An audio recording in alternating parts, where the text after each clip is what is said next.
അമ്മ ഭയങ്കര ഭയങ്കര നോട്ടിയായിരുന്നു കുഞ്ഞില്. അത്രയും നോട്ടി ഐ തിങ്ക് ഇതില് അഹാനായിരുന്നു നോട്ടിയസ്റ്റ്.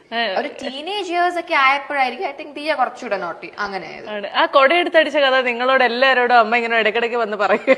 നമുക്ക് എല്ലാവർക്കും അറിയാം. കാരണം അമ്മുവിന്റെ കുഞ്ഞിലത്തെ ഫോട്ടോസ് നോക്കുമ്പോഴേ അറിയാം ഒരു കയ്യിലൊരു പത്രം അത്ര ശരിയല്ല. അപ്പൊ നമ്മളായിട്ട് ചോദിക്കുമ്പോ എക്സാക്ട്ലി ആ കഥ ഒന്ന് പറഞ്ഞു. അപ്പൊ നമുക്ക് ഇങ്ങനെ ഇമാജിൻ ചെയ്യാം, ആ കള്ള ലക്ഷണത്തിൽ പോയി കൊട എടുത്ത പാവം കൊച്ചിനടുത്ത്. അതുപോലെ കുറെ കഥയുണ്ട്.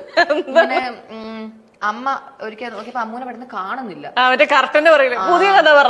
ഇതും അറിയാം. ഇനിയൊരു പുതിയ കഥ. ഈ കഥ ഏതോ ഗസ്റ്റ് വന്നപ്പോ അപ്പച്ചിയുടെ കബോർഡിൽ പോയിട്ട് അപ്പച്ചിയുടെ കുറെ സാരിയൊക്കെ പുറത്തിട്ട് ഷാമ്പു ഒക്കെ അതിന്റെ മേളിൽ കൂടിയിട്ട് ഫുൾ റൂം അലമ്പാക്കി. അങ്ങനെ എന്തൊക്കെയോ കഥകളുണ്ട്. അലമ്പ കൊച്ചായിരുന്നു ശരിക്കും കുഞ്ഞില്. പക്ഷെ വലുതായപ്പോ അങ്ങ് പാവമായി. ഒരു ഐ തിങ്ക് ഒരു 10 years കഴിയുമ്പോ ഭയങ്കര ഒരു സീരിയസ് ആളായിപ്പോയി. പെട്ടെന്ന് ഒരു അഡൽട്ട് ആയിപ്പോയി. അങ്ങനെ അതെനിക്ക് അത് മൂത്ത കുട്ടി ആയതുകൊണ്ടായിരിക്കും.